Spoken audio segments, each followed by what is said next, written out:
pretty durable. Hi, Kitchen Kings and Queens. Today we are making Passata de Pomodoro.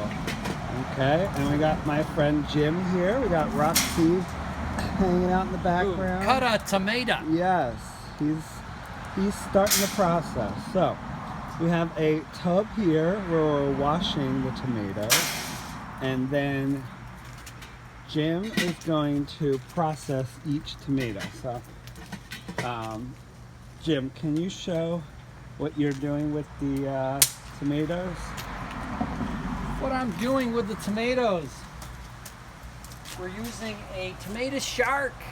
Yes, here, And we're taking the shark just like this, and we're scooping out the heart of the tomato. Lovely. And then we just fling it and fertilize the lawn. Yeah. And then what do we call this? Cross. A cross, yes. We bless We're the making a tomatoes. cross Yes. on the base of the tomato, and we're putting it in the pot.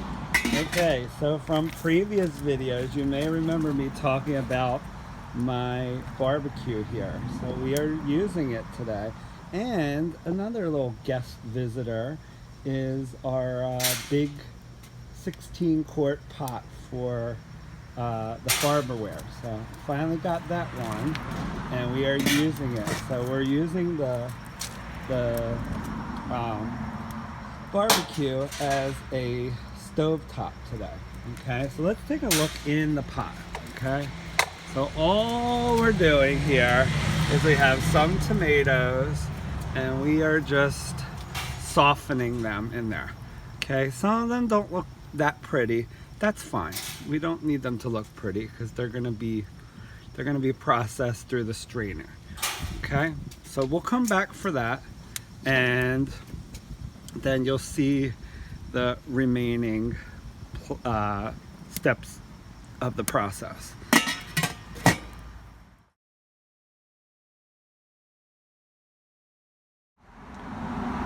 Okay, Kitchen Kings and Queens, welcome back. So we are making the passata now. Okay, so let's take a look back over here at the pot.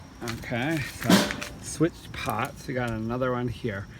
The next batch, we're gonna dice these up a little bit because unfortunately I don't have the electric grinder. So we're using the old manual one here. And as you saw at the beginning of the video, I'm using the really manual one here. Okay, so I'm gonna put this camera over here, and I'm gonna show you what we're doing here. Okay, so we're taking the tomato and we're cutting it right basically where we did the cross. Okay, so we're aligning with the cross, and then we're gonna cut it through. Okay, then I'm gonna cut this in half too. Normally I wouldn't have to do this, but because I'm using a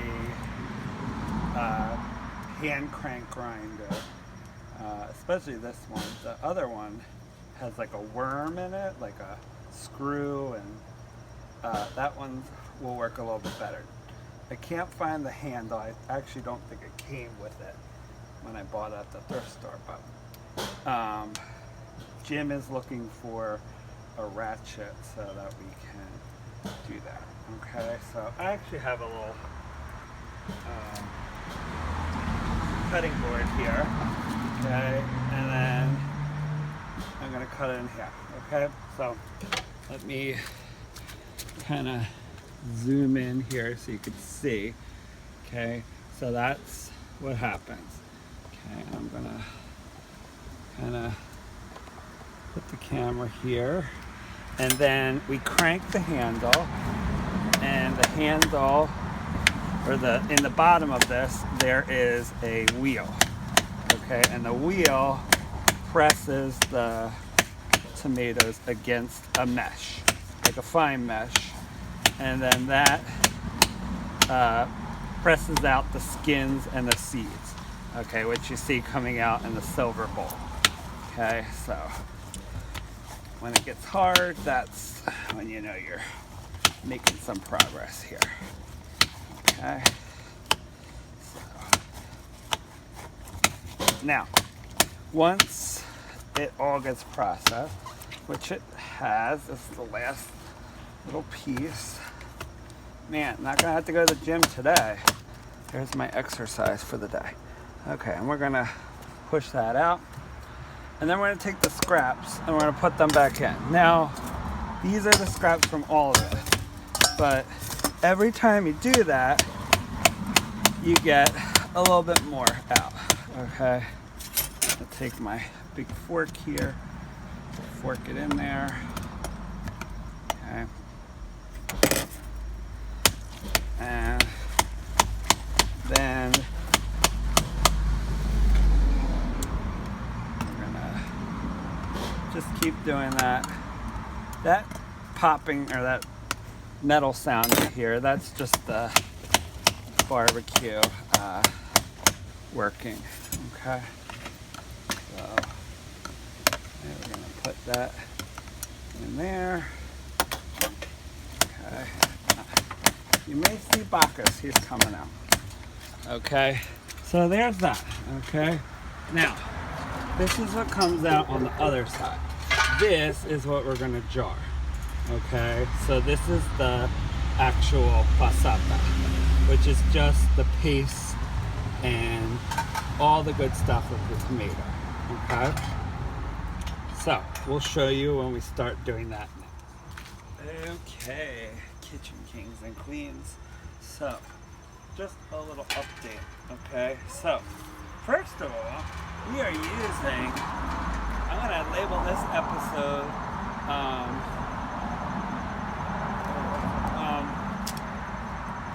Revereware versus Farberware. So this is the infamous 16 quart. So remember I talked about it, I didn't have it yet, but these are the tubular handles that I have. And so does the Revereware. So just a little update on the technique. So we're still coring it, of course, with our Redco tomato shark that Jim so aptly demonstrated. But instead of just crossing the bottom, we are actually quartering the tomatoes now because it'll just cook them a little bit better. And I'm actually not just quartering, I'm also going to dice them too. So this will just allow them to go through the food mill a little bit easier as well. Our fire's kind of settled down, so we're not gonna have as fierce of a fire, which is good, but we have plenty of heat, and that will allow us to keep going with the tomatoes. So we're now actually at box number 2. I think we're gonna stop there, and we'll do the other ones at another time. But yeah, so this is probably not the safest way to cut, but it's working for me. But so that's our update on the processing. So I'm also going to show you the update on the grinding. So I'm going to go down and go see Jim. Okay, who's grinding away here. Okay. Hey, I thought I needed to bring you to the hospital. So this is the Squeezo. We finally got a handle for it, and this is really speeding up production. Okay, so we have a much better processing. All right, so we'll be back when we start canning.